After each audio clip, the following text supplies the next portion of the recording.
Olá pessoal, sejam bem-vindos ao Você Vítima, o que fazer? Nosso programa de live semanal.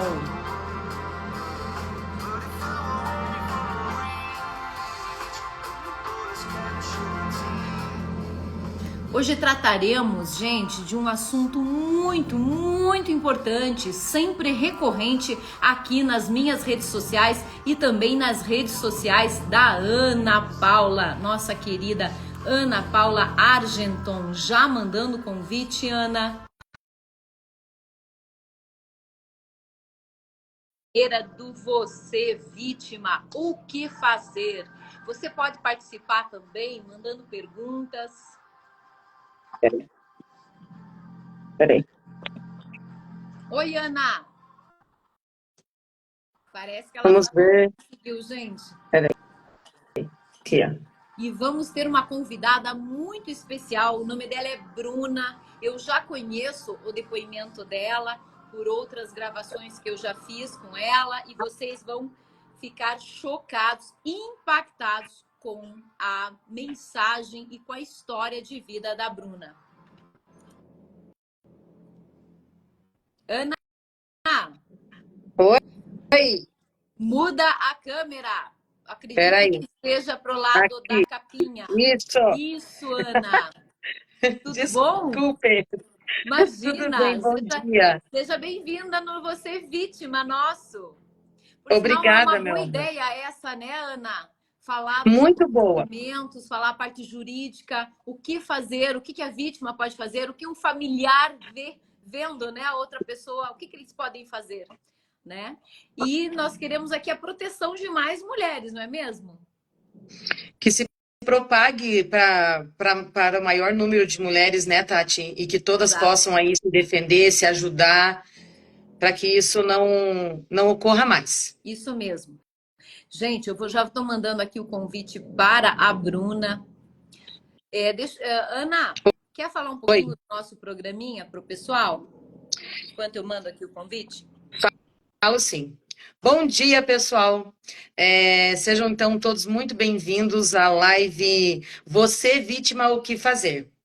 Essa live também serve para propagar para o maior número de pessoas, de mulheres, né, que se encontram aí em alguma situação de risco, que esteja aí numa situação vulnerável. Acho que está dando eco. É que a Bruna já está entrando.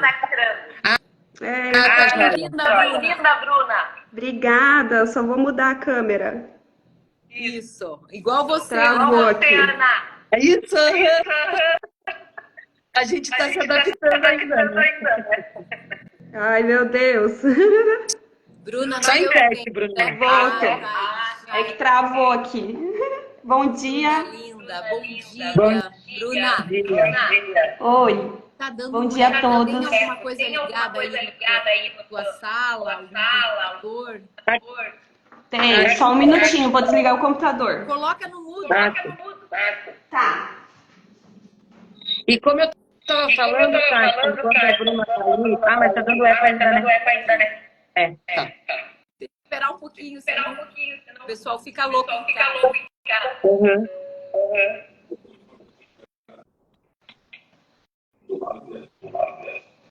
Pronto. Obrigado, Bruna. Deixa eu te falar. Olha, ainda tá dando eco em algum lugar. Ana, você tem alguma coisa ligada aí? Não tenho. Não tenho. Deixa eu ver. E com dois celulares. Não tenho nenhum aparelho eletrônico aqui do meu lado, nem computador, nem celular ligado em conjunto, nada. Mas agora parou, né? Ou não? Não, gente. Não. Tem alguém que tem o celular no lado, escutando o som. Tá dando a cacofonia que eles chamam. Alguém tem algum aparelho ligado aí do lado? Não, eu só tô com o meu celular. Ela deve estar com o computador. A Bruna já desligou o computador, né, Bruna? Eu desliguei.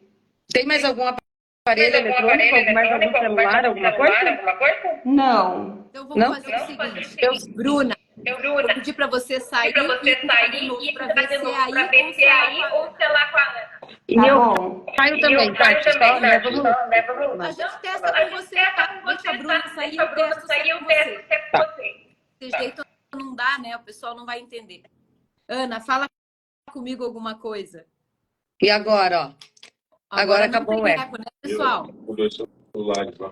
Acho que a Bruninha tava com alguma coisinha ligada lá, né? Eu vou mandar o convite de novo para ela, que a história dela é sensacional, chocante, impressionante, raivosa. É muito raivosa a história dela. Nossa, eu chorei tanto. Vocês não têm noção de como eu chorei quando eu ouvi.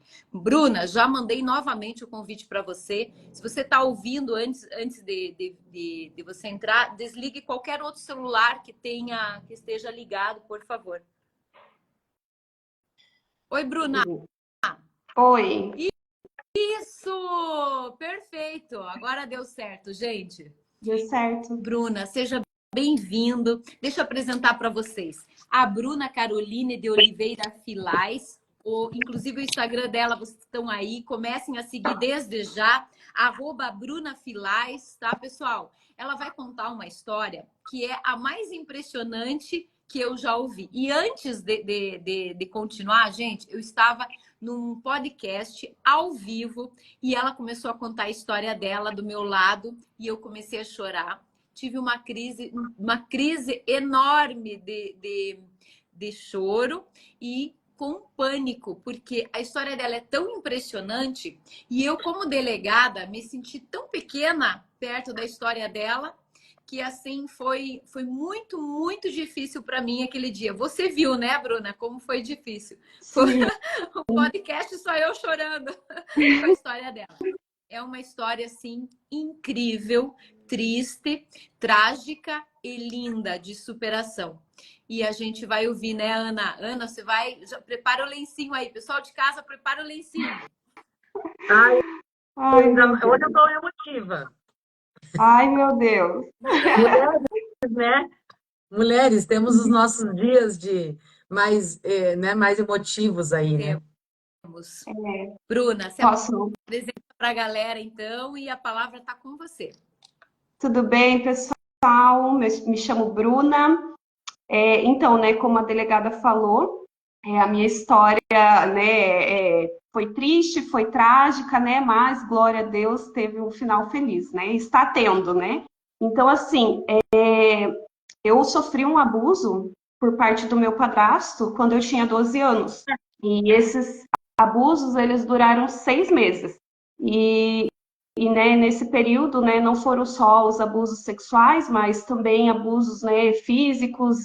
Eu apanhava todos os dias, era abusada todos os dias, ele fazia torturas, né, psicológicas. Então, assim, não era só... Oi? Ameaças. Isso, ameaças também, não eram só os abusos sexuais, né? E isso foi durante 6 meses. Quando, né, fazia uns 2 meses que tudo aquilo estava acontecendo, eu comecei a passar muito mal e eu não tinha problemas de saúde nem nada, né? Sempre fui super saudável. E aí ele desconfiou que eu estava grávida. Aí ele começou a me dar vários chás, remédios, né? Tudo que ele sabia Bruna, que existia para aborto. Antes de você continuar, vou te interromper aqui. Eu não gosto de interromper, mas eu quero que você explique antes para o pessoal onde é que estava a sua mãe. Sua mãe trabalhava fora? Como é que era o ambiente do lar? Tinha outras crianças? Não tinha? Só para o pessoal entender o teu contexto. Então, a minha mãe trabalhava fora. Nós éramos assim uma família bem que passava, né, por muitas dificuldades. Então minha mãe sempre teve que trabalhar muito para sustentar a gente, né? E minha mãe trabalhava muito nessa época. Ele falava para ela que ele ficava em casa procurando trabalho porque ele estava desempregado, mas ele não procurava, né? Eu sabia, mas não podia contar nada, né? E aí minha mãe trabalhava, saía cedo, chegava à noite, então ela não sabia o que acontecia em casa no período em que ela não estava, né? E enquanto isso, ele ficava em casa comigo. Então ele me tratava como se eu fosse a esposa dele.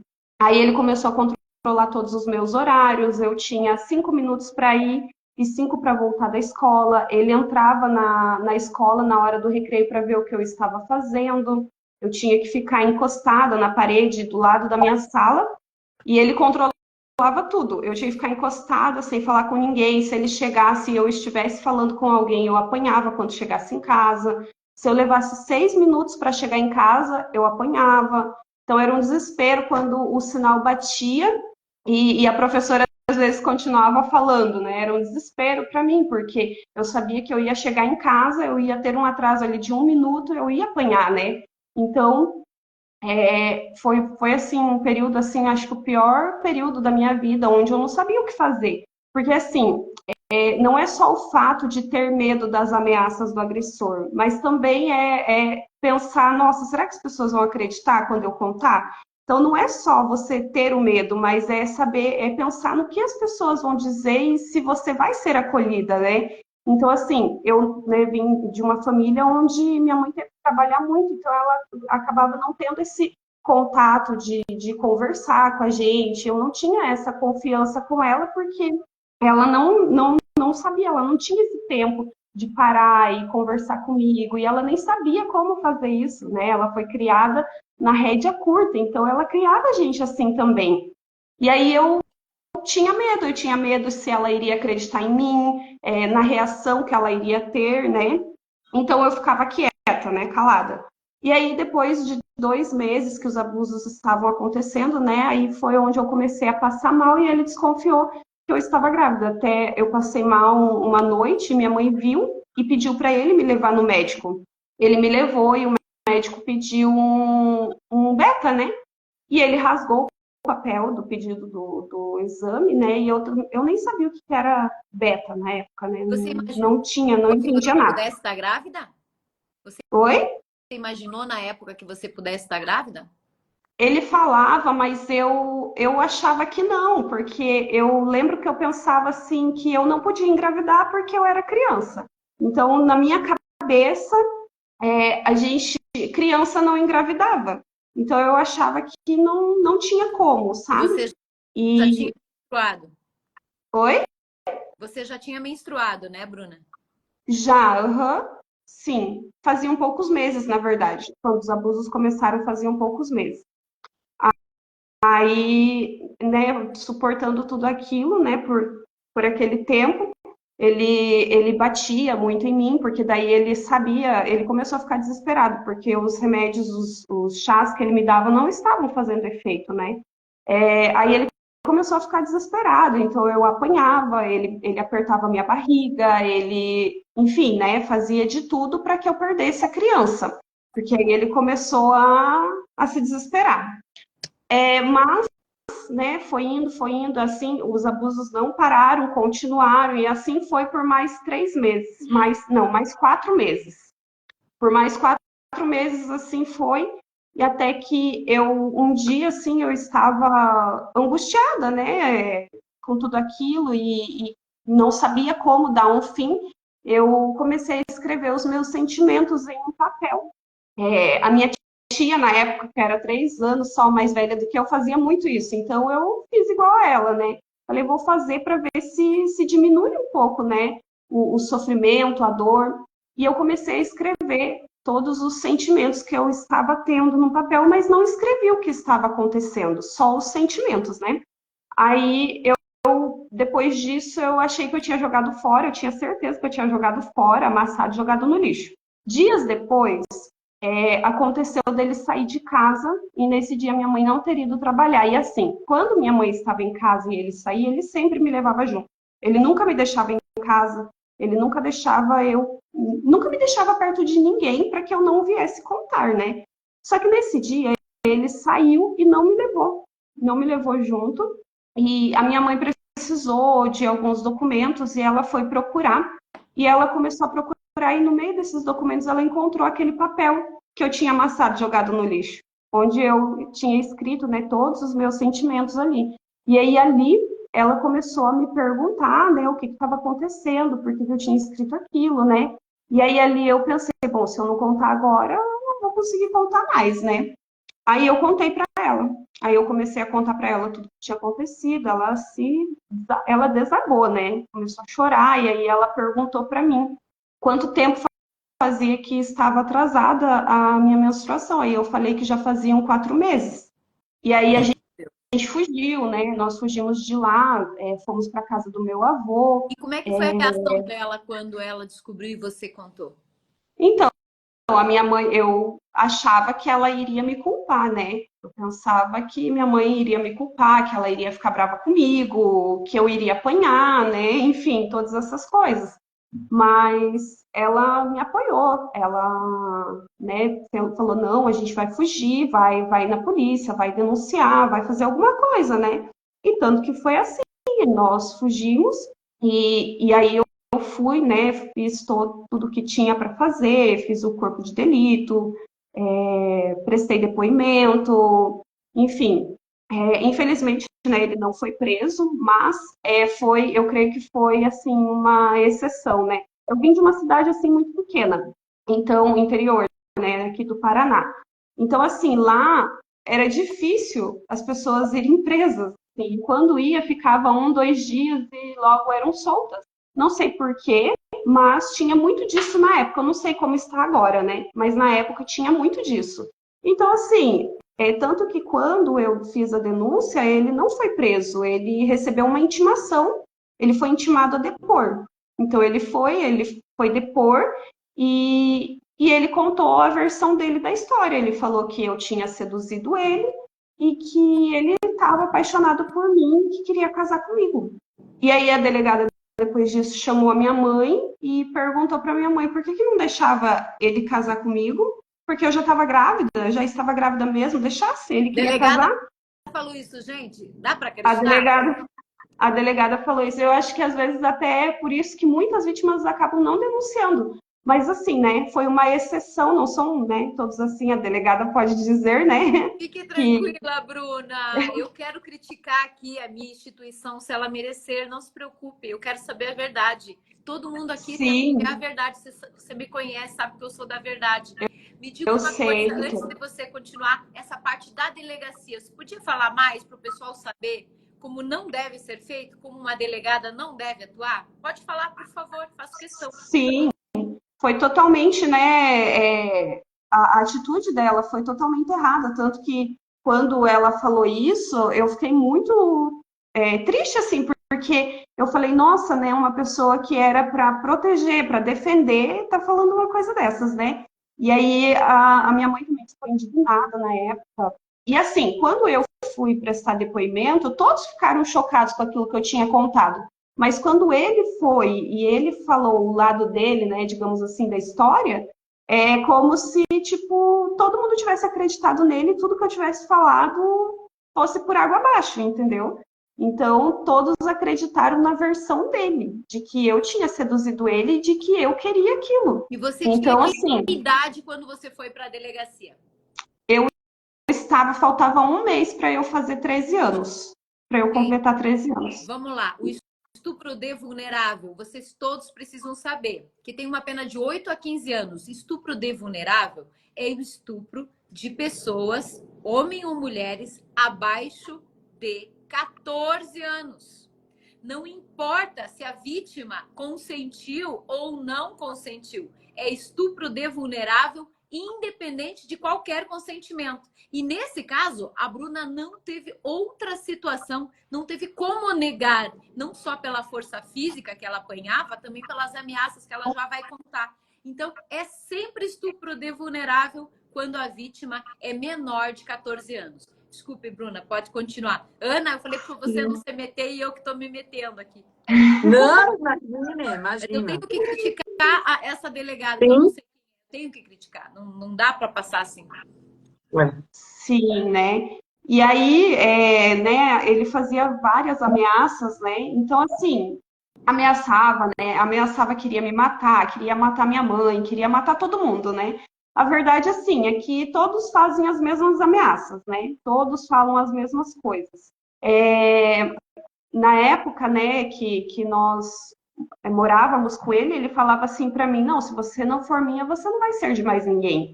Então eu creio assim que é meio que clichê, na verdade, mas a gente fica com medo, né? Porque assim, eu via ele bater na minha mãe. Ele era um homem que ele não era um homem alto, ele era um homem, né, um pouco mais baixo do que eu, mais ou menos 1,60 m. Ele era um homem baixo e não era magro, né? Não era um homem entroncado nem nada. Já minha mãe era uma mulher grande, né? Uma mulher forte. E eu via ele batendo nela. Então eu pensava assim, nossa, se ele bate nela, o que que faz comigo então, né? Então eu tinha medo dele por causa do que ele fazia com ela, né? Sim. Minha mãe é uma mulher alta, em média 1,70 m, né? Ela era uma mulher entroncada, então ele era um homem que colocava medo na gente, né? Era um homem extremamente possessivo, que chegava em casa e saía olhando todos os sapatos da casa para ver se a gente tinha pisado na rua, para ver se tinha terra no sapato e se a gente tinha saído de casa. Então, se tivesse terra no sapato, apanhava minha mãe, apanhava eu. Então, assim, ele era muito possessivo, né?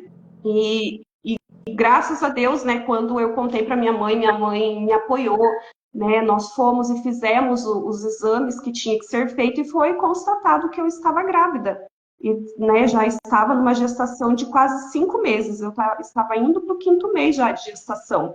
E aí, na época, né, as pessoas, até mesmo da minha família, né, não a minha mãe, mas algumas pessoas da minha família, parentes, né, criticaram a nossa decisão de continuar com a gestação, porque tinha a opção de fazer o aborto, ainda que numa gestação mais avançada, eles deram essa opção, né, de fazer o aborto ali, por conta da situação. Eu, na época, eu falei para minha mãe que eu não queria fazer o aborto. Eu falei, mãe, eu não quero fazer o aborto. Você tinha Com 13 13 anos. 13 anos. Aí eu falei para minha mãe, mãe, eu não quero fazer o aborto porque eu não acredito que seja só um feto. Eu acredito que é uma pessoa, né? E aí minha mãe me apoiou na decisão, ela concordou comigo. Eu falei, nossa, como que eu vou, né? Tipo, já é um bebê no 5º mês, entrando no 5º mês de gestação, como que eu vou abortar? Eu vou estar matando, né? Já é um bebê formado praticamente, né? Então, é uma gestação bem avançada, ainda que não fosse, na verdade. Eu lembro que quando ele mandava muitas vezes eu apertar a minha barriga. Além dele apertar, ele mandava com que eu apertasse. E eu lembro que dessas vezes eu sentia a criança dentro de mim. Eu apertava e eu sentia. E aquilo assim me doía, porque eu não queria. Era um misto, um conflito, né? Porque eu não queria ser mãe com aquela idade, daquela forma, mas eu também não queria matar uma criança. Então era um misto de sentimentos, né? Aí quando eu vi que eu tinha o apoio da minha mãe, eu não quis, né? Eu quis ficar com a criança. Eu falei, não, mãe, eu vou ficar com a criança. E a minha mãe super, né, me apoiou naquilo. E nós criamos, né? Foi a gestação, o restante da gestação ali foi super tranquila, eu não tive problema nenhum. Tive parto normal, foi um parto tranquilo também, né? Foi assim, tudo bem, até que nasceu, né, o meu menino, o Isaac, né? O meu mais velho. E aí, né, claro que depois as coisas não são como a gente imagina, não é fácil ser mãe, né? E eu, na verdade, nem sabia o que eu enfrentaria. Quando eu decidi ser mãe, ficar com ele, eu não sabia o que eu iria enfrentar. Eu não sabia como seria, né? Eu não tinha noção nenhuma. Mas, né, eu lembro que minha mãe me ajudou muito. Ela falava assim para mim. Ela falava assim para mim, Bruna, o filho é seu, então você vai cuidar dele. E assim, isso não foi ruim para mim. Então, madrugadas acordadas era eu quem ficava, né? Se ficava doente era eu que cuidava. A minha mãe ajudava, sim, mas era eu a responsável por ele. Então a minha mãe falava, você é a mãe dele, você cuida. E isso foi ótimo para mim, porque eu aprendi a cuidar dele, a ser a mãe dele, apesar da pouca idade, né? Claro que eu não tinha maturidade ainda, né? Mas durante todo o tempo ali, a minha mãe me apoiou em relação a essas coisas, né? E assim, não foi fácil, né, na infância, quando ele era pequenininho, porque é criança, né? Começou a fase da birra, começou a fase de ter que disciplinar, de ensinar, e eu não sabia como fazer. Aí eu comecei a cometer, né, no início, os mesmos erros que minha mãe cometia comigo, eu comecei a cometer com ele. Então eu gritava, às vezes eu me excedia, batia nele. Então, assim, foi uma fase muito difícil, até, né, que eu cheguei no alvo e comecei a aprender a como ser uma mãe, conforme a palavra ensina, né? Gente, Então, assim, o quando eu cheguei... alvo, só para vocês saberem, o alvo é a nossa igreja, tá? A Isso, Bruna é membro da nossa igreja, então o alvo, só para vocês entenderem. Aí você chegou na igreja, isso faz quanto tempo? Que idade tem o Isaac? o Isaac esse ano vai fazer 15 Então, anos. isso Vai há cumprir. 15 anos atrás, você foi submetida a um julgamento lá na delegacia, pela delegada, que entendeu Sim, que você, inclusive, deveria casar com o autor. isso, Tá. isso mesmo. Bruna, Oi. Tati, só temos duas perguntinhas aqui, se a gente já puder fazer um ganchinho. Sim, boa. Sim.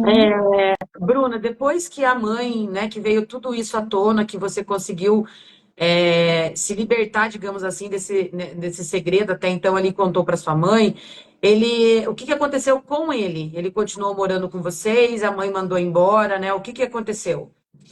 Nós fugimos de casa, né? E a gente ficou um tempo morando de favor na casa do meu avô. Só que assim, o meu avô, ele era um homem conservador, então ele não aceitava muito bem a situação. Ele não, ainda que tivesse sido do abuso e tudo mais, ele não aceitava a minha gestação. Então, ali, ele não falava, mas ele destratava a gente, sabe? Ele fazia cara feia e ele negava comida. Então, assim, ele era um homem, assim, meio que na rédea curta, né? Então, ele não conseguia entender toda aquela situação. Aí, até que o meu ex-padrasto, né, chegou para minha mãe, procurou a minha mãe, porque ele não estava preso, né? No caso, ele nunca ficou preso. Nunca ficou Então, ele procurou... preso, Davi? Nunca. Ele nunca ficou preso, nem um dia, assim, detido, nada. Nunca ficou preso. Ele só foi, prestou depoimento e depois voltou para casa normal. E, né, ele chamou minha mãe para conversar e falou assim, olha, eu posso dar tudo que a criança precisar, né, o que vocês precisarem, eu nunca mais mexo com ela, nunca mais faço nada com ela, né, vocês podem voltar a morar comigo e eu nunca mais vou fazer nada para ela e eu dou o que a criança precisar, porque eu sei que vocês estão precisando, né, que no caso, minha mãe, ela não tinha condições mesmo de sustentar a gente, nem de alugar uma casa na época. Minha mãe não tinha condições, a gente já estava, né, passando por tudo aquilo. Vocês Só que ainda estavam no interior. nós estávamos no interior. Uhum. Aí minha mãe aceitou a proposta dele, né, com a promessa de que ele não faria mais nada, né, comigo. E nisso ele trouxe a gente para morar em Curitiba. Na verdade, passar uns dias na casa da irmã dele em Curitiba. E daqui de Curitiba, gente. isso. Irmã do estuprador. A irmã do... Isso mesmo. E daí, daqui de Curitiba, ele conseguiu um trabalho para ser chacreiro em uma chácara em Bocaiúvas do Sul. E ele levou a gente para lá, né? Quando a gente chegou lá, a gente já ficou com medo, porque era um lugar no meio do nada. Era uma chácara, assim, distante de tudo. E aí a gente ficou com medo, né? Eu lembro que minha mãe olhou para mim, eu olhei para ela, assim. Mas, enfim, né? Ela teve que acreditar nele porque a gente não tinha para onde ir, na verdade, né? Que idade E... o bebezinho? Oi? O bebezinho tinha que idade? Nisso ele não tinha nascido ainda. Foram um pouco... Eu estava no 6º mês de gestação. Aí. Daí, né, foi nos primeiros 15 dias normal, né? Realmente ele cumpriu o que tinha prometido, né?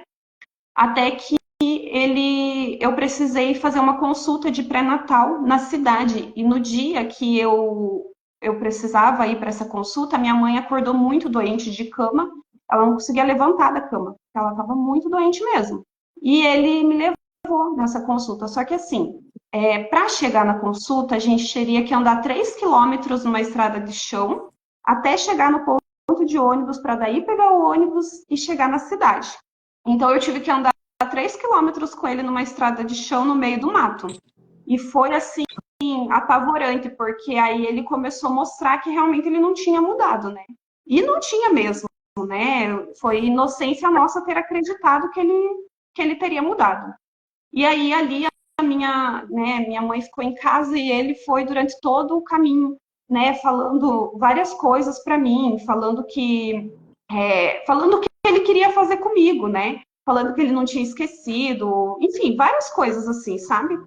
Aí dentro do ônibus ele ficava me controlando para eu não olhar para ninguém, tudo de novo, né? Não olha para ninguém. Então, assim, eu tinha que ficar virada para o lado do vidro, e ainda assim ele brigou comigo porque achava que eu estava olhando para os outros homens dentro do ônibus pelo vidro da janela do ônibus, né? Ele era nesse nível, assim. E, né, a gente saiu de manhã nesse dia, eu consultei, fiz o que tinha que fazer, só que quando a gente voltou já estava anoitecendo e eu, né, tava com muito medo, porque eu pensei que ele realmente ia fazer alguma coisa comigo ali. E voltando, né, para casa, na estrada de chão, eu lembro de procurar, olhar para os lados, procurando alguma coisa que eu pudesse me defender se ele viesse para cima de mim, porque já estava, né, escuro, já era noite, quando a gente voltou, e ele começou a falar várias coisas, e ele falou assim para mim, olha, eu só não vou fazer nada com você por respeito à sua mãe que está doente em casa. E isso acho que era uma sexta-feira, se eu não me engano, se eu estou lembrada. Era uma sexta-feira, e aí ele falou para mim assim, olha, mas no domingo eu quero você, e marcou um local para me encontrar, às 5 da tarde. E aí eu lembro que eu cheguei em casa, no outro dia ele saiu para trabalhar e eu contei para minha mãe tudo que ele tinha feito, tudo que ele tinha falado, né?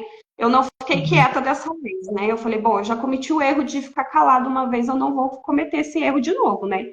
E aí eu contei tudo para minha mãe. E no outro dia, e aí a minha mãe ficou desesperada, sem saber o que fazer, né? Ela falou, não, fica aqui comigo, né? Vai dar tudo certo, e ela tentando me acalmar. No outro dia, né, que era o domingo, no horário combinado lá por ele, né, ele saiu de casa e ele foi para o lugar onde ele tinha marcado comigo. E eu fiquei em casa, fiquei com a minha mãe ali.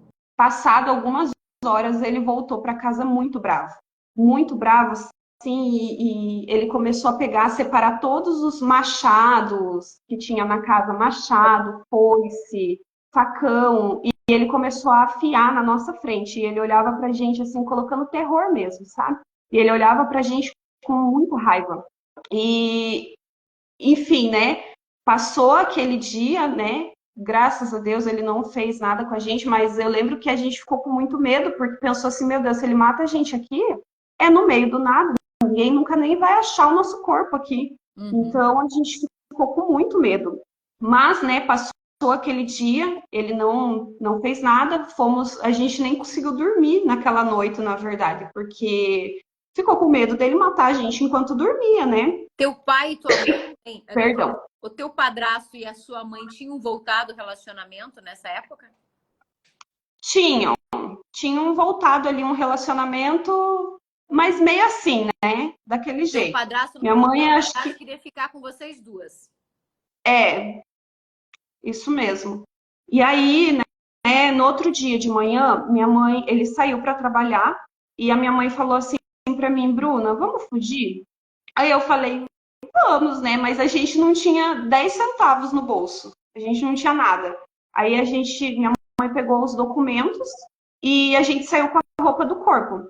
E aí a gente olhou assim, ele trabalhava em uma colina, né? Onde ele conseguia ver a estrada embaixo.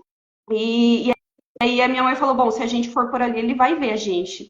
E aí a gente decidiu ir pro lado contrário, que a gente nem sabia para onde que ia dar, né? E nós fomos.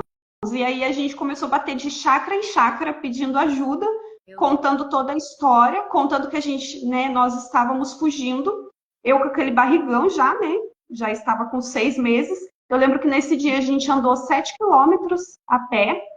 Aí nós conseguimos, né, em uma chácara bem para frente, assim, era uma comunidade, na verdade, e nós conseguimos ajuda ali. Eles colocaram a gente em uma Kombi até chegar em Rio Branco. As pessoas deram dinheiro para a gente conseguir comer, pegar um ônibus, né, e nos ajudaram. E aí ele falou assim, olha, essa Kombi vai até o Rio Branco, né? E daí deu mais um valor para a gente poder pegar um ônibus e chegar até, porque daí minha mãe falou, bom, a gente vai tentar chegar até a casa do dono da chácara onde nós estamos, para ver se ele nos ajuda, né? tentar voltar para nossa cidade, não sei, né? Na verdade, a gente não tinha um plano assim, ai, vamos fazer isso. A gente não tinha, porque a Vocês gente estavam não tinha para prisioneiras onde lá. ir. Na verdade, vocês estavam prisioneiras lá. Sim, nós não tínhamos para onde ir, né? E aí minha mãe foi e conseguiu, né? Nós conseguimos chegar até no Centenário, onde morava, né, o dono da chácara, perguntando porque nós não éramos daqui, então nós não conhecíamos, né, a cidade. A gente não conhecia Curitiba, então a gente veio perguntando e perguntava, ai, como faz, como que eu faço para chegar? E a gente nem sabia onde que o dono da chácara morava. Nós não Chegaram sabíamos, nós só numa sabíamos que era no cidade Centenário. desconhecida, você com um barrigão já tinha caminhado 7 quilômetros com a Sim, ajuda de estranhos que ajudaram. Você foi atrás só com o nome do dono da chácara onde vocês estavam. Só com o nome. isso.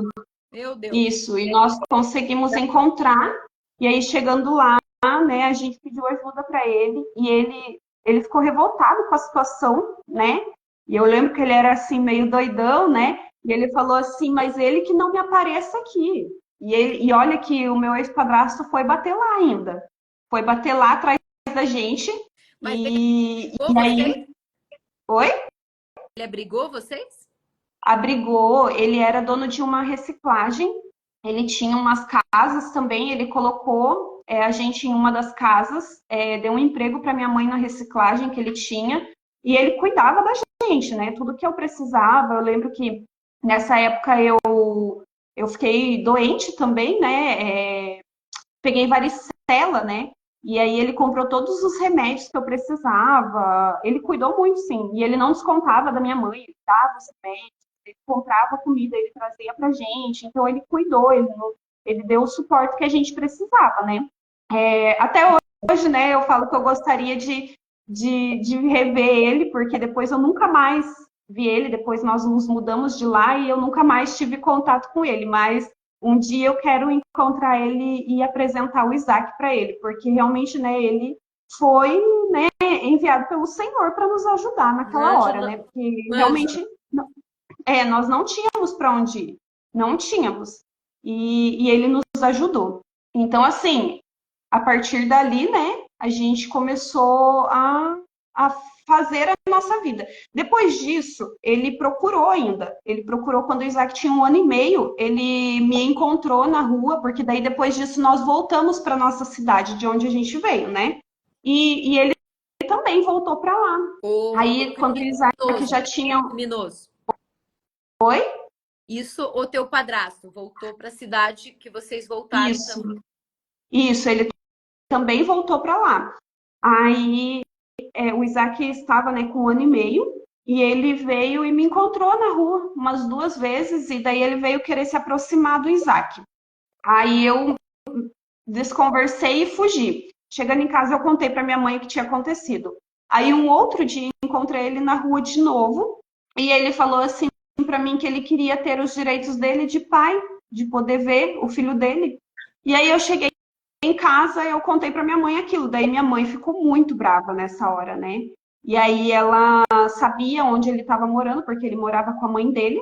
E ela desceu foi na casa da mãe dele para falar com ele. E foi lá e falou assim, onde já se viu, né? Nossa, fez o maior barraco lá na casa da mãe dele, né? E falou assim, tá bom, então, quer ter os seus direitos de pai, então cumpra com os seus deveres, porque tem 1 ano e meio de pensão atrasada que você nunca pagou. E aí, gente, depois disso eu nunca mais vi ele. Nunca mais, não tive notícia. A última notícia que eu soube foi de que tinham matado ele, né? Eu não sei se isso é verdade, porque é boato de cidade pequena, né? Então nós não sabemos. Eu também nunca fui atrás para saber se é verdade ou não. Mas o último boato que eu soube foi que tinham matado ele, que ele se envolveu com uma mulher casada e o marido dessa mulher matou ele, né? Até que ponto isso é verdade, eu não sei. Mas, assim, Bruno, enfim. Eu posso ver hoje... para você, só me dar o nome dele e o nome da mãe, tá? Tá bom. O nome da mãe dele eu não lembro mais, eu lembro dele. O dele eu lembro. Mas o da mãe dele eu já não lembro mais. Mas, assim, depois disso, né, nunca mais tive notícia e graças a Deus, né, hoje a minha vida, né, vai super bem. Não foi fácil, assim, dizer, né, se eu falar para vocês, olha, foi fácil, foi tranquilo, não foi poder me recuperar de tudo isso, né, porque é um trauma que fica, né. E assim, as lembranças, elas não se apagam. Hoje, assim, eu posso dizer que eu fui curada, tanto que hoje eu consigo estar aqui falando sobre isso, não sem chorar, né? Consigo estar contando isso, né? Mas foi muito difícil, né? Hoje eu posso dizer que estou curada, mas não foi fácil viver todo esse processo, né? E depois que, quando eu vim, né, para o Alvo, como a doutora falou, né, que é a igreja onde nós estamos hoje, né? Ali eu recebi todo o apoio que eu precisava para poder ter acesso a essa cura, né? Só que assim, as lembranças, elas vêm, né? A gente fala sobre o assunto, a gente lembra, só que não dói mais, né? Então até eu falo, eu tenho um exercício diário, né? Que sempre, porque sempre vem, às vezes, em coisas mais, em momentos mais inesperados, vem lembranças do que aconteceu. E as lembranças, às vezes, elas são tão fortes que eu consigo sentir de novo o que eu sentia na época. Então, quando acontece isso, eu coloco a mão na minha cabeça e eu declaro de novo que eu já estou curada. E some, sabe? Some. Aquilo desaparece de novo. Então, assim, de tempos em tempos eu faço isso. Então, é um processo diário, né? É uma cura diária que a gente busca, né? E hoje, assim, eu tenho minha família, hoje eu tenho meu esposo, eu tive mais 2 filhos, né? Meu filho, o Isaac, esse ano faz 15 anos, né? Então, assim, não me arrependo nem um pouco de ter escolhido ficar com ele, de ter escolhido deixar ele nascer. Não me arrependo, porque, nossa, quantas coisas eu teria perdido, né? Quantas coisas eu teria perdido com ele? Porque, assim, ele não tinha culpa, né? Ele não tinha culpa do que tinha acontecido comigo. Então, eu teria perdido tantas coisas, tantos momentos ao lado dele se eu tivesse abortado, ou até mesmo se eu tivesse dado ele para outra pessoa, né? E eu não me arrependo nem um pouco. E graças a Deus, ele é um menino incrível, assim, sabe? É obediente. Enfim, não tem o que falar, né? Gente, o Isaac é o máximo. Ele é envolvido com as questões da igreja, tem um coração bom, adora essa mãe, né? E hoje a Bruna tem mais 2 filhos, né, Bruna? Conta aí pra gente como que é a tua vida hoje. Mais 2. Hoje eu tenho mais a Lilian e o Joseph, né? Hoje, assim, né? Inclusive, amanhã eu completo 10 anos de casada. Meu aniversário de casamento é amanhã. Então, assim, Parabéns, Bruna. nós casamos, obrigada. Nós casamos no Alvo, né? Eu conheci ele no Alvo. Quando eu cheguei no Alvo, né? Ele estava fazia 2 anos e nós nos conhecemos ali, né? Nos casamos, né? Amanhã completamos 10 anos e nesse período nós tivemos a Lilian, né? Que o meu sonho era ser mãe de menina e eu tive ela, né? Ela vai completar 8 anos esse ano. E Lilian, nós escolhemos o significado dos nossos filhos, né? Nós escolhemos os nomes dos nossos filhos pelo significado, né? Então, o Isaac significa risada. E ele veio, assim, no momento onde eu precisava de alegria na minha vida, né? Porque por muitas vezes eu quis tirar a minha vida e eu olhava para ele e ele me abraçava. Então, assim, ele foi a força que eu precisava, né? Então, se hoje, né, eu posso estar aqui, foi porque Deus usou a vida dele para me manter viva, né? E a Lilian, porque assim, depois de tudo isso, né, eu tive ali um período onde eu entrei ali num mundo de promiscuidade mesmo. Eu ficava com vários homens, eu tinha relação com homens que eu nem conhecia. Foi aquela fase assim de rebeldia, né? Foi uma fase assim de revolta na minha vida, onde eu não quis mais saber de nada. Então, eu ficava assim com homens até na rua, tinha relações com homens até na rua. Então, eu tive muitos problemas, assim, porque eu queria uma aceitação, né? Eu queria ser aceita, eu me sentia muito rejeitada. Então, eu tive a minha pureza destruída, né? Naquele momento, porque eu pensava assim, bom, a minha virgindade eu não pude guardar. Então, se eu não tive esse direito, então agora eu não tenho mais nada de precioso, né? Porque eu tinha a minha virgindade como algo precioso para mim. E eu não pude guardar, né? E aí a minha filha, quando ela nasceu, eu escolhi o nome de Lilian, que o nome Lilian significa pureza e inocência. E aí veio o Joseph, ai meu Deus, nessa hora eu sempre tenho que segurar para não chorar. Aí veio o Joseph, né, num momento em que eu não esperava, né? Eu queria ter outros filhos, eu queria ter mais filhos, né? Queria ter mais um ou mais dois. Mas eu queria esperar a Lilian crescer um pouco mais para poder ter outro filho, né? Porque na minha cabeça eu já ia ser mais tranquilo, né? Só que quando a Lilian estava com 3 anos, eu engravidei de novo, né? E aí veio o Joseph. Joseph quer dizer aquele que acrescenta.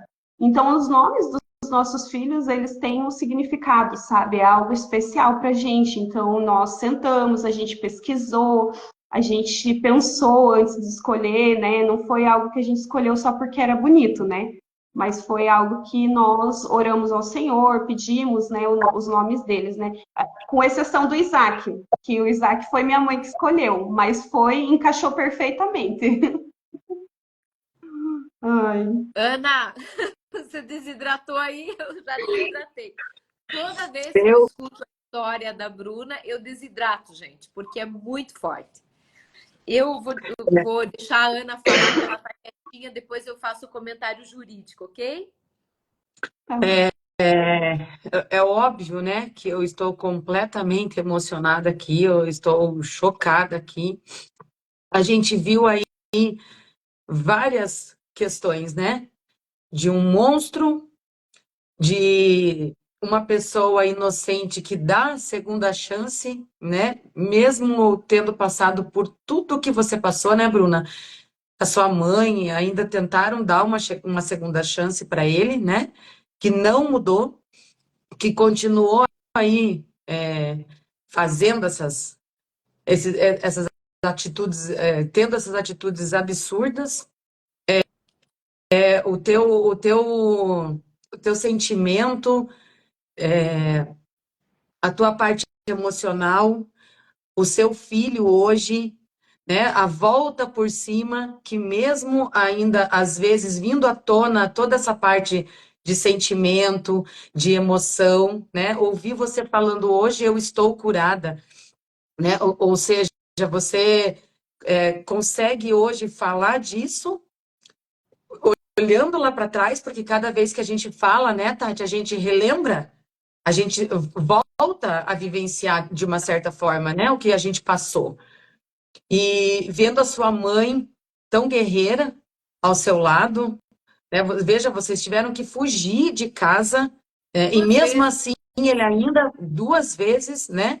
E nesse trâmite todo eu fico imaginando aonde vocês comeram, aonde vocês dormiram, né? Você com um bebezinho na barriga, com certeza, eu sou mãe, né? Então, com certeza você deve ter passado por algum momento ali. Será que eu levo adiante? Será que eu não levo adiante? Que nem você comentou, né? Eu tô tirando uma vida, eu tô matando uma pessoa, né? Enfim, tudo isso por causa de um monstro, né? Olha quantas vidas ele atingiu negativamente, olha tudo que ele em prol ali do prazer dele. Eu quero ter as duas mulheres, né? Eu quero ter uma criança do meu lado para eu me relacionar. Como assim, gente? Como assim? Essas coisas, hoje, se acontecer do nosso lado, a gente tem que denunciar.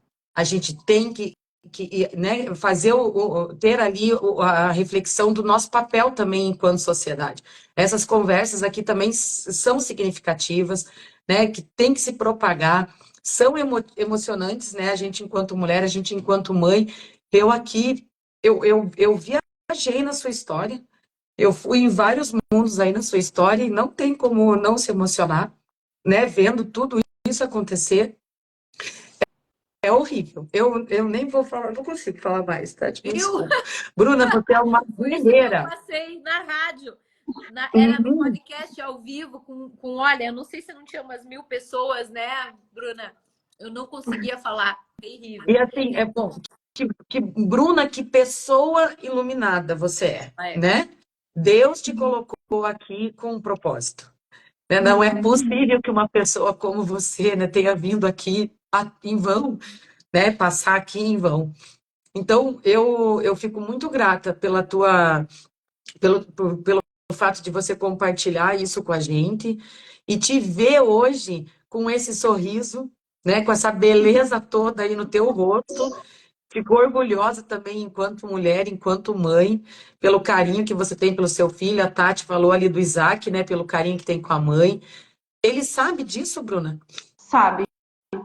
Ele sabe, eu contei para ele quando ele tinha 10 anos, ele perguntou sobre. Porque assim, quando eu e meu esposo nós nos casamos, ele tinha 4 anos. Então, assim, ele não entendia muito bem esse negócio de pai e mãe, né?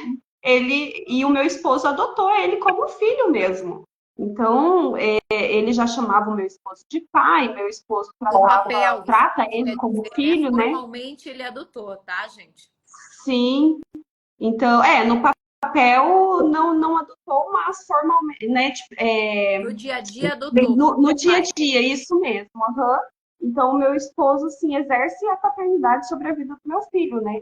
Só que um dia, né? Daí eu fui tendo, tive a Lilian, daí eu tive. Não, eu tive a Lilian. Daí ele me perguntou um dia.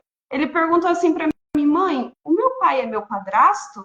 E aí ali eu vi que ele estava confuso, né? Confuso com a forma, porque aí ele viu, tipo, poxa, a Lilian nasceu ali, meu pai e minha mãe junto, comigo foi diferente, tipo, eu acho que ele começou a entender que as coisas com ele foram diferentes, né? E aí foi ali onde eu sentei e eu conversei e expliquei para ele tudo o que tinha acontecido. E assim, é algo assim que eu pratico, né, com os meus filhos, é de sempre, né, contar o meu testemunho para eles. Claro que os menores não sabem disso, né? Mas eu sempre pratico isso com eles, porque poxa, eu conto meu testemunho para várias pessoas. Estou aqui, né, contando numa live. Aí várias pessoas, né, são edificadas com a minha história. E os meus filhos não serão? Então eu preciso passar isso para os meus filhos. Eu preciso que os meus filhos vejam que hoje nós temos uma família em Deus, mas nem sempre eu fui assim, né? Nem sempre a minha vida foi assim. Então que teve um processo, né? E eles precisam, hoje eu falo para eles que eles não precisam passar pelas coisas que eu passei. Então hoje, né, eu passei por muitas coisas assim que eles estão isentos disso, né? Então eu conto isso para que eles saibam que eles podem ser diferentes, que eles têm a oportunidade de fazer diferente na vida deles, né? Porque por conta de tudo que aconteceu, eu também cometi vários erros na minha vida, né? Coisas que eu me arrependo muito, mas eles não precisam. Então eu sempre conto o meu testemunho para eles. E o Isaac sabe de tudo, eu sempre converso sobre isso com ele, né? E, enfim, ele é ciente de tudo que aconteceu. Gente, eu queria falar um pouquinho aqui, o pessoal fez algumas perguntas jurídicas, vou responder então agora, sim. Mesmo emocionada, já conhecendo a história da Bruna, ainda bem que eu conheço, se fosse a primeira vez, eu também não iria conseguir falar. O pessoal pediu sobre a prescrição. Primeiramente, nossa, eu tô tão borrada aqui, não consigo resolver essa minha Eu não borragem aqui. sei nem como é que eu tô mais aqui, gente. Eu já tô Eu tô aqui até. pior que você, com certeza. Gente, Ai, pessoal, o Instituto da Prescrição significa dizer em lei, tudo que nós falamos quando se trata de direito penal, direito criminal, tem que estar em lei. Não pode ser deixado para um juiz, para um delegado, para um promotor. Tudo está em lei, primeiramente. Segundo, o Instituto da Prescrição, ele diz o seguinte, ele diz que se o Estado, se a polícia, se o judiciário não condenou uma pessoa em determinado tempo, 5 anos, 8 anos, 10 anos, 12, 14, 16 e 20, que são a tabela de prescrição dependendo do crime, dependendo da pena, tá? O Estado não tem mais esse direito. Porque se o Estado engavetou essa investigação, ele perdeu o direito de prender a pessoa, tá? Isso que é o Instituto da Prescrição. Esse caso já aconteceu, se o teu filho, então, está com 15 anos, quase 15 anos, né, Bruna? Se ele está com quase 15 anos, então o fato aconteceu há 15 anos atrás, por causa da gravidez e tudo mais. Foi Sim. reincidente no estupro de vulnerável, porque foi mais de uma vez. Foi por mais ou menos 6 meses. Somado ao crime de ameaça, que é absorvido pelo estupro. Nós temos, então, um crime que tem uma pena de 8 a 15 anos.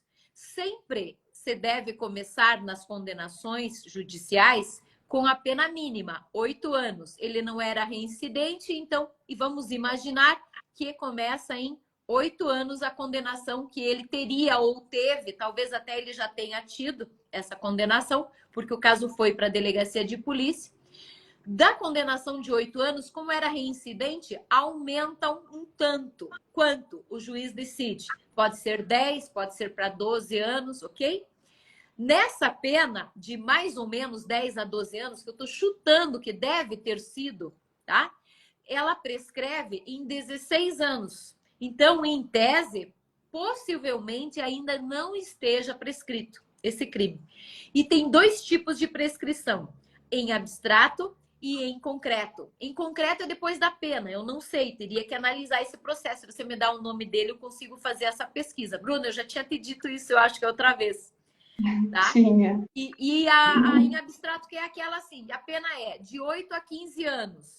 Então, 15 anos vai prescrever em 20 anos. Quando der 20 anos, não pode mais ter condenação de forma nenhuma, porque prescreveu. Então, é possível que ainda não esteja prescrito esse crime. Se você quiser, tiver interesse em saber se ele, por exemplo, está morto ou não, só me passar o nome, ou o RG, ou o CPF, e o nome da mãe, se conseguir, senão eu pesquiso mesmo sem, tá bom? Se ele já faleceu, aí morreu a qualquer pena para ele, porque a morte é uma causa de extinção da punibilidade, ou seja, não se tem pena que passe da morte. Morreu, acabou. Não é o filho da pessoa ou o pai da pessoa que vai responder criminalmente, somente a pessoa. Essa foi uma pergunta. Ana, quer comentar alguma coisa sobre o Instituto da Prescrição aí? Essa parte da burocrática aí eu deixo com você, porque... Dá Enfim, de mas fazer olha só pagar em que... vida, porque a justiça mas- divina com certeza vai ser pesada. Olha, é isso aí mesmo, Davi.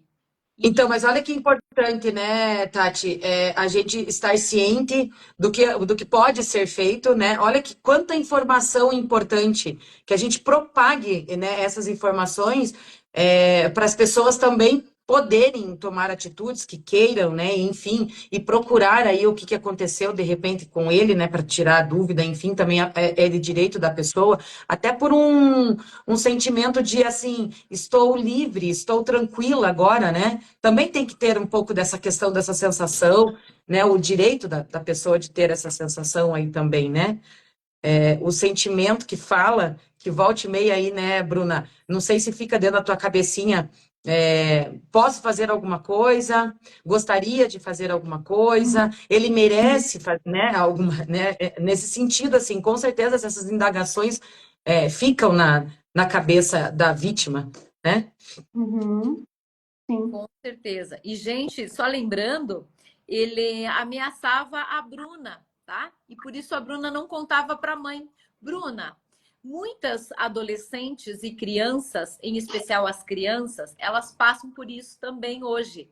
Eu que trabalhei quase 3 anos em Nucria, gente, é muito difícil.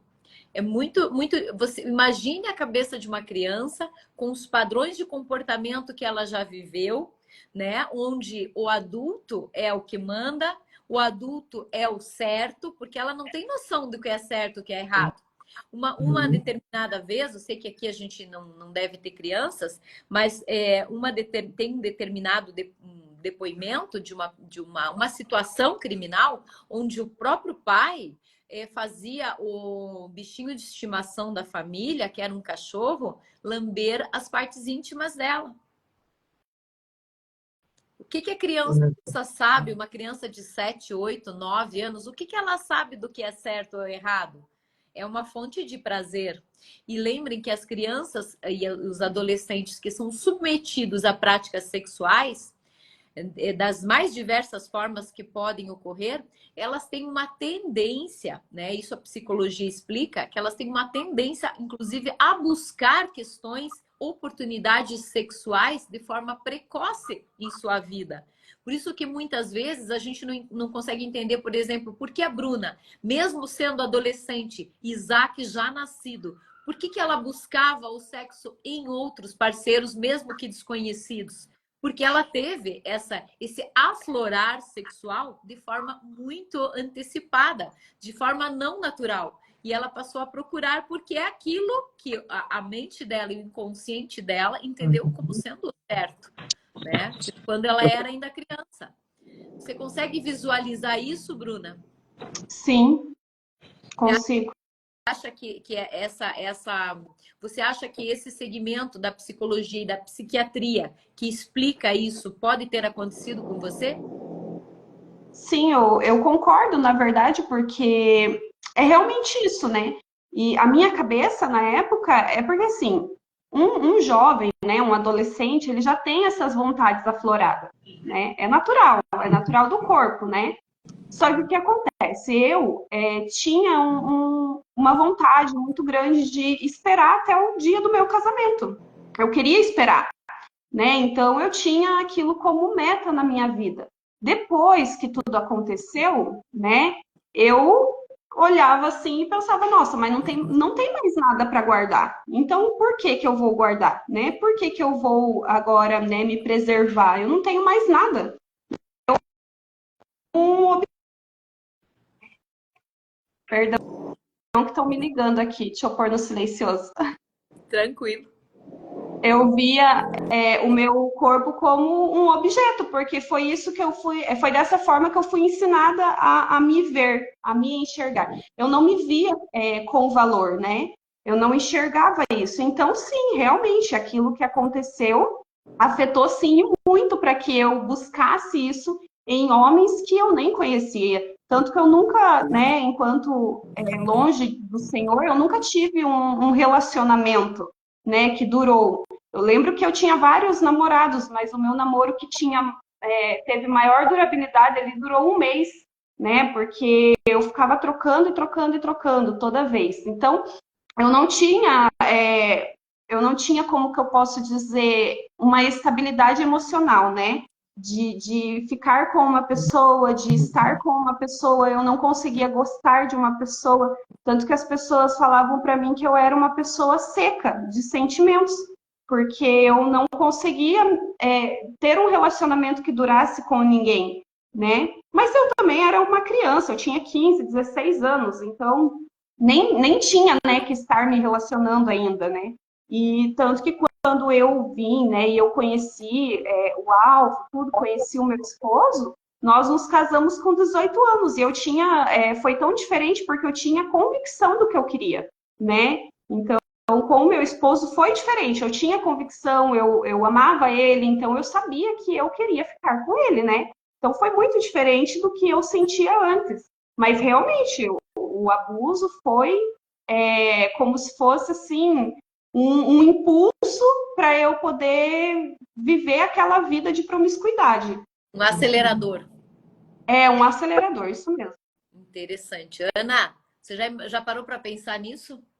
Que as crianças e os adolescentes submetidos ao sexo ou questões sexuais passam a buscar isso de forma mais cedo na sua vida?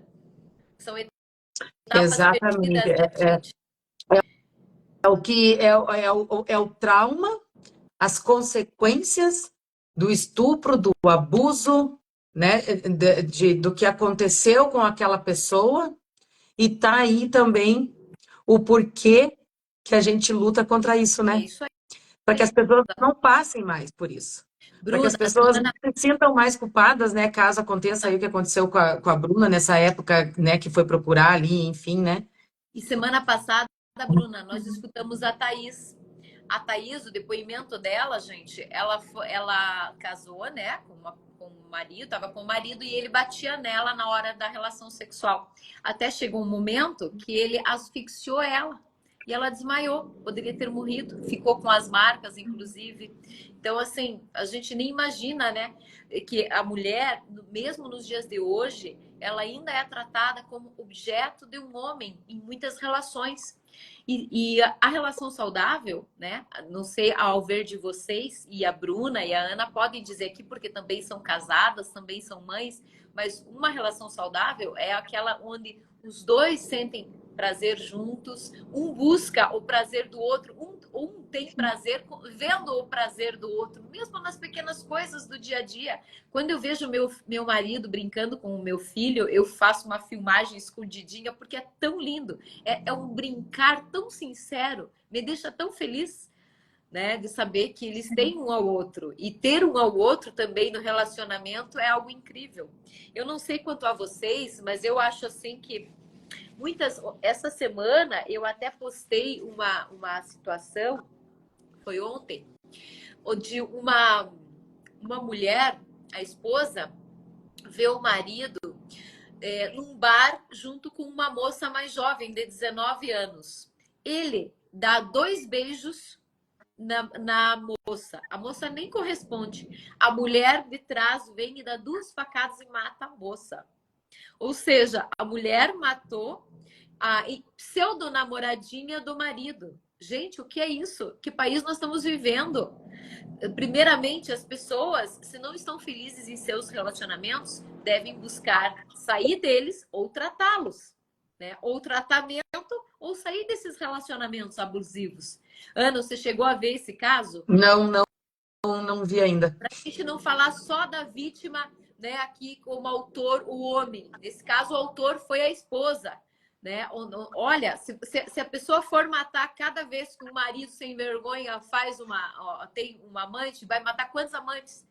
Quantos homens sem vergonha existem, gente, hoje? Ou no passado já existiu? Não sei se no E passado por que matar, né, Tati? E Por então, que chegar a esse ponto, né? ela Por que matar? vai colecionar assassinatos? Vai matar todas, né? Sim. Então, assim, homem sem vergonha, gente, homem sem vergonha é difícil mudar se não é pela fé, viu? É difícil. Cá entre nós falando, né? Posso estar enganada e, por favor, me corrijam, me tragam depoimentos diferentes, mas eu que estou há anos nisso, vejo cada vez com mais clareza que as pessoas devem buscar as pessoas que se identificam. Se você não quer isso para você, nos primeiros sinais, nos primeiros sintomas disso, de você ver que um cara é agressivo, é possessivo, tem aquele ciúmes patológico, que é o ciúmes doentio, não é o ciúme saudável. Olha, acorde, porque a tendência é piorar e não melhorar. E, inclusive, nós temos muitos homens aqui hoje ó, na live, né? O Davi aqui está impressionado com a história da Bruna, está indignado, está revoltado aqui, inclusive, né? O meu marido, Bruna. E nós temos uma pergunta ali, ó. Como voltar a viver depois de um trauma como esse? Bruna, dá um exemplo, né, para todas as pessoas que passaram por algo, né, que vão ver aí a nossa live depois, né, Tati, porque ela vai ficar gravada, enfim. Dá um exemplo de superação, de como que você volta a viver depois de um trauma, depois de passar por né, um momento horroroso como esse, né? Então, sozinha realmente eu não consegui. Sozinha foi muito difícil, eu tive muitos problemas assim psicológicos depois de tudo que aconteceu, né?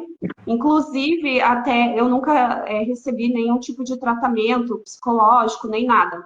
Mas na época, assim, eu comecei a ter vários problemas, até não só emocional, mas até na minha mente mesmo.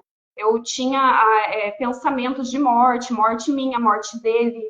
Então, eu lembro que eu assistia filmes de terror pensando pensando e imaginando a morte dele e que um dia eu fosse matar ele, eu queria um dia poder torturar ele até a morte. Então, eu comecei a ter pensamentos psicopatas, onde talvez até precisasse ali de um acompanhamento psiquiátrico. Então, assim, foi muito difícil ali. Mas, né, eu ali, quando estava com 16 anos, foi onde eu conheci o alvo. Aí foi onde realmente eu tive ajuda de verdade, porque foi com o Senhor mesmo. E ali eu comecei, né, o meu processo de cura. Eu lembro que quando eu vim, né, para o alvo, eu fui ensinada sobre o perdão. E assim, para mim era algo muito, fora da casinha, assim, ó, surreal. Não, como que eu vou perdoar? Eu não queria, na verdade, eu já sabia que eu deveria, mas eu não queria perdoar, porque eu não queria me desprender daquilo, né? E assim, até a delegada falou, né, que eu não tinha passado o nome dele. E realmente, né, tipo, eu me desprendi tanto disso que depois eu não quis mais nem saber se tá vivo, se tá morto, se tá bem, se não tá, sabe? Então, assim, na época, aquilo era importante para mim ver a morte dele. Mas quando eu tive um momento onde eu liberei o perdão para ele, né? Foi um momento assim muito difícil porque a gente sabe, a gente entende o poder das nossas palavras. Então eu declarei, né? Declarei o perdão com a minha boca sobre a vida dele. E foi, assim, muito difícil, porque eu precisava falar o nome dele, e eu não conseguia, eu era muito travada em relação a isso. E, demorou, fiquei ali um tempinho até que eu consegui falar. E eu lembro que depois disso, eu continuei com raiva. Eu achava que não, que ia sumir tudo, né? E que ia ser tudo perfeito depois que eu liberasse perdão, mas não, né? Eu continuei lembrando, eu continuei, né, no meu processo ali, mas foi dia após dia, sabe? Todos os dias eu orava ao Senhor e eu declarava, não, eu perdoo ele, eu perdoo ele. Todos os dias nas minhas orações eu declarava que eu tinha perdoado ele. E assim foi indo, até que se você perguntar para mim, olha, quando você percebeu que você não sentia mais, que não te doía mais, eu não sei dizer. Quando eu percebi, eu já não doía mais para mim aquilo, né? E foi assim algo que eu sempre falo, a parte do perdão, eu sei que as pessoas, né, elas sempre vão falar que não merece perdão, mas não é pelo que ele merece ou deixa de merecer.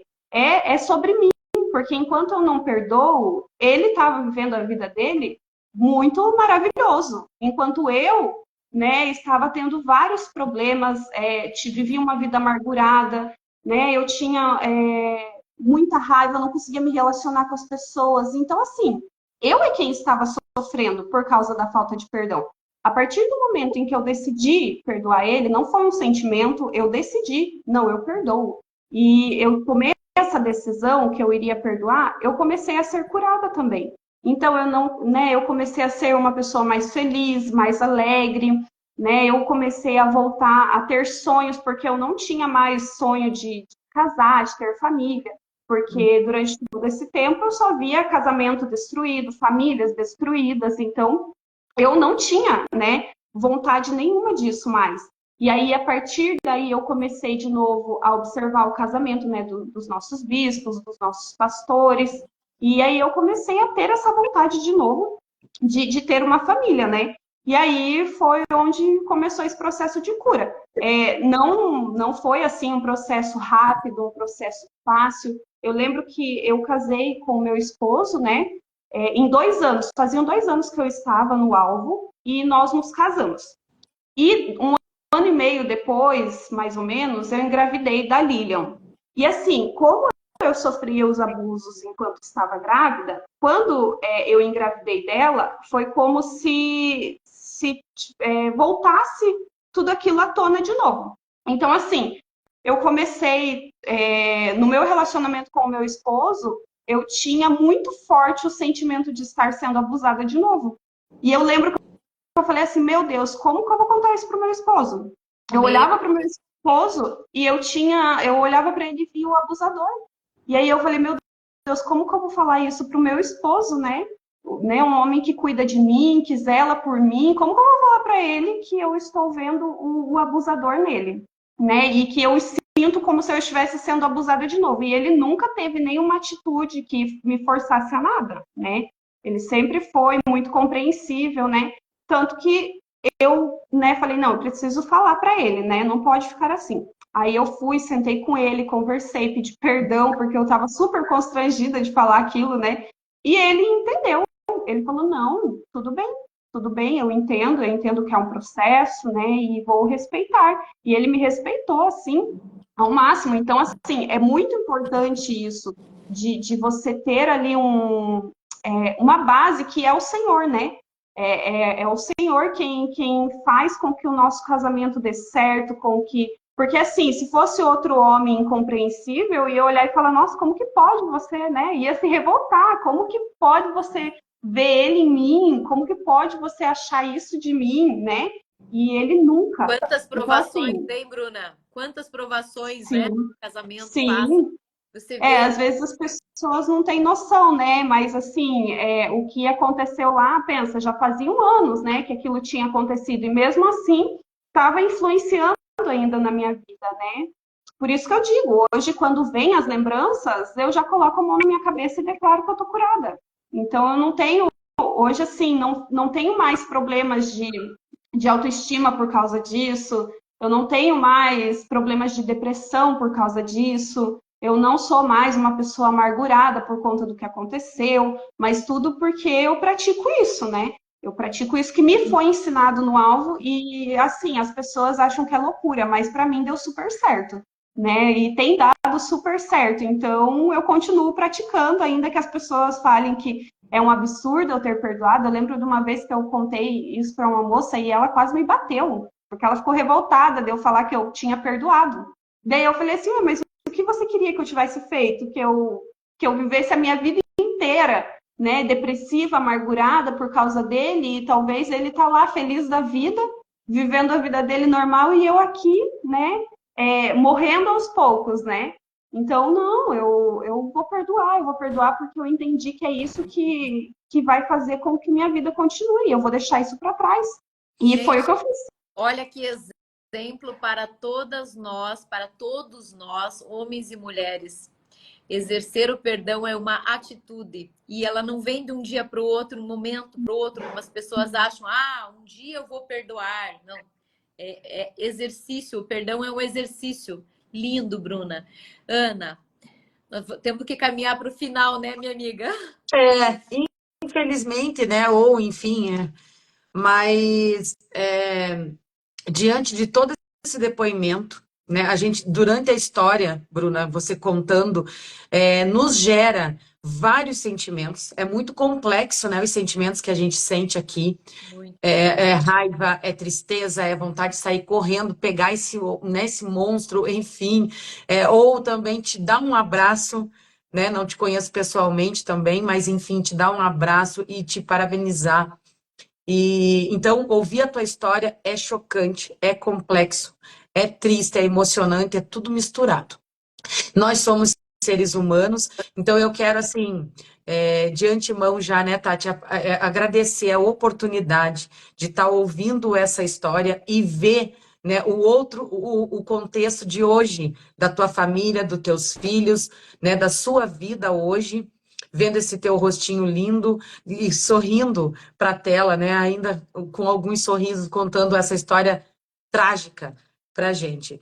Mas, e também agradecer, Tati, muito pela oportunidade de estar aqui, de conseguirmos aí, né, tentarmos aí fazer a diferença na vida de tantas outras pessoas que, inclusive, podem estar se identificando no momento desse, né?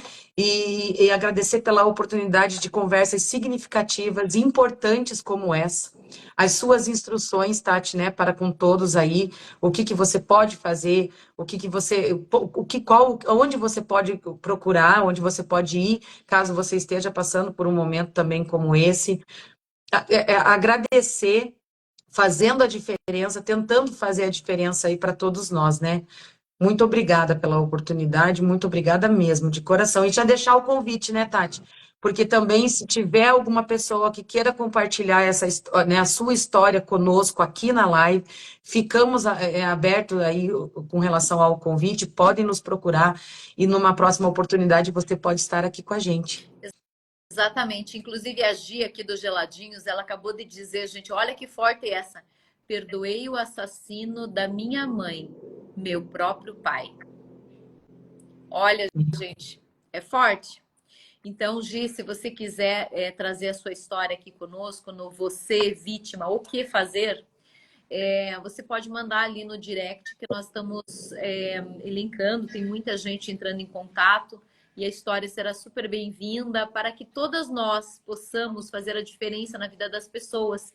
E quando você declara a tua história, testemunha a tua história e como você tem tentado superar ou tem superado, no caso da Bruna, ela já superou, né? Mas não quer dizer que o processo tenha sido simples ou fácil ou rápido ou que não tenha deixado cicatrizes no seu espírito, né, Bruna? Não quer dizer que não tenha deixado essas cicatrizes. Então, a gente quer ouvir você sim, só mandar ali no direct. Toda semana, toda quinta-feira, às 10 horas, eu e a Ana Paula Argenton estaremos aqui trazendo histórias incríveis de superação, de tragédia com superação, de espiritualidade e, em especial, como que você pode, dicas de como que você pode agir. O pessoal também pediu sobre o estupro. Então, gente, o estupro, ele é uma das causas permissivas de aborto. Tá? Então, a Bruna, só para resumir aqui, o pessoal que chegou há pouco tempo, ela decidiu, mesmo grávida aos 13, né, Bruna? A gravidez foi aos 13.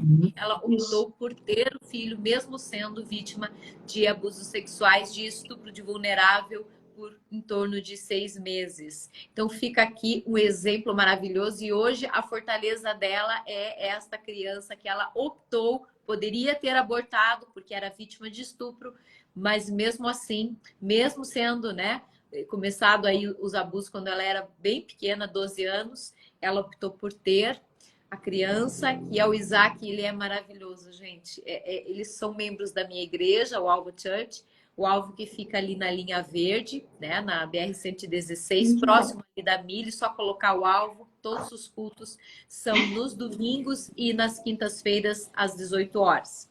Todos são muito... Olha aqui o Isaac. Oi, Isaac! Olha, gente, Da tá aí. Tudo bom, meu querido? Como vai? Parabéns Ele para tem o você mesmo e sorriso pela seu. sua vida. Lindo! igualzinho. Lindo, viu? Já vou chorar de Obrigada. novo, gente. Não aguento, Eu também. não Já tô aguento. aqui Só toda... mostrar ele. E só para finalizar aqui, gente, eu também engravidei aos 17 anos. Na época eu namorava meu ex-marido. Casei aos 17 anos e fui mãe aos 18 anos. Então, assim, eu também sou testemunha disso, de como uma gravidez pode mudar a vida de uma pessoa, e ser mãe e se dedicar é uma decisão também. Porque não é fácil, mas é uma decisão. Bruna, Ana, acho que era isso, né? Pessoal, muito obrigado por terem nos acompanhado. Né? Essa live vai ficar salva. Ela tem o objetivo de alcançar as pessoas, tratar as pessoas. Se alguém se identificar, comente, compartilhe, siga o nosso Instagram, @delegadatatiana, @AnaPaula_Argenton e @BrunaFilais. Falei certinho, meninas? Isso. Argenton, certinho. Olha, Certo. fui eu que fiz, hein, gente? Pessoal, ótimo dia para vocês, ótima quinta-feira, fiquem com Deus. E eu vou ser vítima, o que fazer, volta na próxima quinta-feira com uma nova história incrível que com certeza vocês vão aprender muito, e também aprender pelas experiências de outras pessoas faz com que a gente não precise passar por aquela experiência. A gente pode aprender com as experiências de outras pessoas, tanto o que deu certo quanto o que não deu certo. Beijo, gente! Boa tarde para vocês, para todos. Tchau. Beijo. Tchau.